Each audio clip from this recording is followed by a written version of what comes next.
as old as the nature is.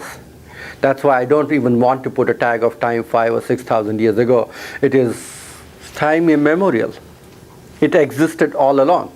Because what? 50, 60 years ago there was no India as such. 60 years ago it was India, Pakistan, Bangladesh was a huge subcontinent. If you compare the people who live in those three countries, it's half of the humanity.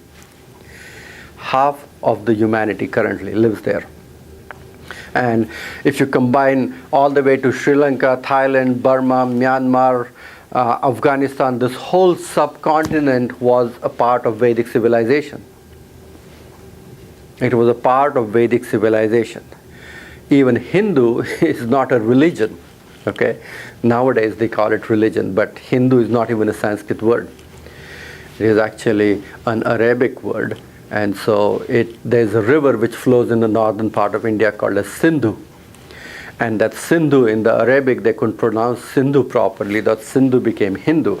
So people who were living on the banks of Sindhu river, they were called Hindu because that was a Vedic civilization. And that Sindhu became Hindu, that Hindu became Indic, and then they started calling India and everything like that. So India as a country was a subcontinent at one time which followed these natural ways of living, natural architecture, which is called as Sthapatya Veda or Vastu. One of the most perfect languages in the universe is Sanskrit because it is the mother of all Indo-European languages. Did you know that? Sanskrit is the mother of all Indo-European languages. Most of the Latin root words come from the original language of Sanskrit. And you know Latin as the root language for many of the European languages as such. So even Latin carries its roots from Sanskrit, and Sanskrit is the mother of most of the Indo-European languages. The word Pitru in Sanskrit became pater in Latin and became father in English. Matri became mater in Latin, became mother in English. So there are numerous Sanskrit words which are as the root of so many Latin words itself. It had a language. Sanskrit is the language of Vedas. It is the language in which everything is written. It's the language of nature itself. And we will tell you and talk a little bit more about all of that as we go along in the class. But architecture, which is built on the perfect coordinates of the south and north and east and west of nature itself. How you should be building your houses, where you should be living, what are the do's and don'ts regarding building a house, setting up a civilization and everything, setting up a community, building cities and towns and everything. And you can imagine thousands and thousands of years ago, they had a perfect city planning and town planning. Even if the excavations of Harappa and Mohenjo-daro will show you pictorically exactly how the towns were built even those times. We are talking about a medicine which exists right now, what we call it as Ayurveda, and it existed thousands of years ago where they were doing perfect surgeries of doing cesarean sections of cutting open the abdomen, bringing the babies out and suturing it back. They were doing plastic surgeries of nasal implants at that time. They were using all the surgical utensils and tools what we know right now thousands of years ago.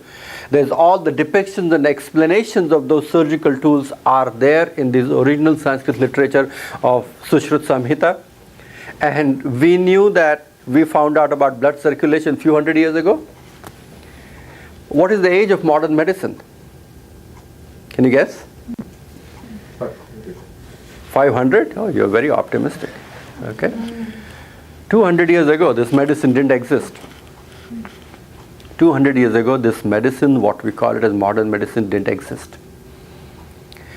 50 years ago, the medicines which were used are not in use today. 50 years ago. 10 years ago, the drugs which were used are going to be discontinued in 2 years from now. The things what are used today as drugs will not be used 5 years from now.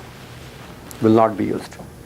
So we are looking at a medicine which is so disconnected from nature, and it is trying to treat the natural entity, what we call it as human body, and that is why it is bound to create multiple numerous side effects, and it is not going to allow to reinstate the innate intelligence for the body not to create diseases. And that's where the real prevention should be, isn't it? The real prevention should be something that I should be able to teach you how not to get sick. And if I don't do that, then there is something really missing in there. And there is something where it is not helping me to understand that why did I get sick? And what shall I do in order to avoid that or avert that? And I'm not talking about something which is traumatic or anything like that. I'm talking about most of the diseases that we create, which are intertwined with our food and diet and routine and lifestyle and how we think and how we behave and those kind of things. And there should be a pattern of allowing a healer or a practitioner or a medical doctor to help you understand who this person is and how do I bring in something which enlightens him. If at all the doctor is going to spend 7 minutes is the average time that a primary care physician spends with you. Is that right? Yeah.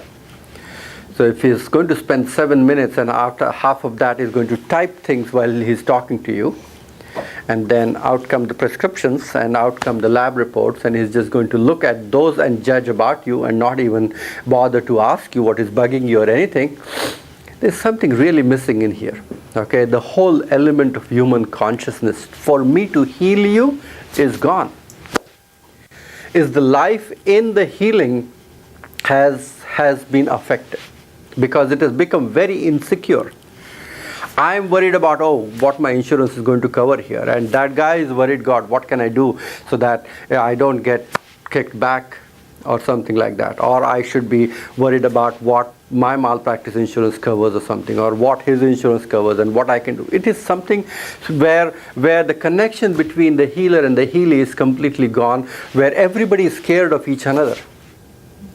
I teach this to many of the physicians and everything, and I tell them that if you know this, if you like this, if you practice this, you come and study with me, why don't you go out and do that? They say, I can't.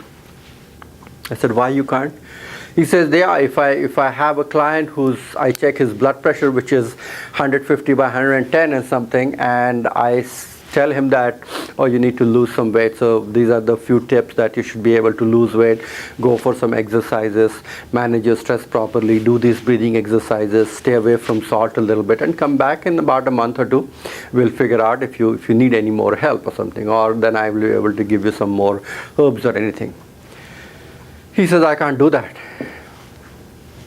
Because if this guy whose blood pressure I recorded right now as 150, 110 goes back and starts doing some of these so-called lifestyle changes and gets a stroke tomorrow, my butt is on fire.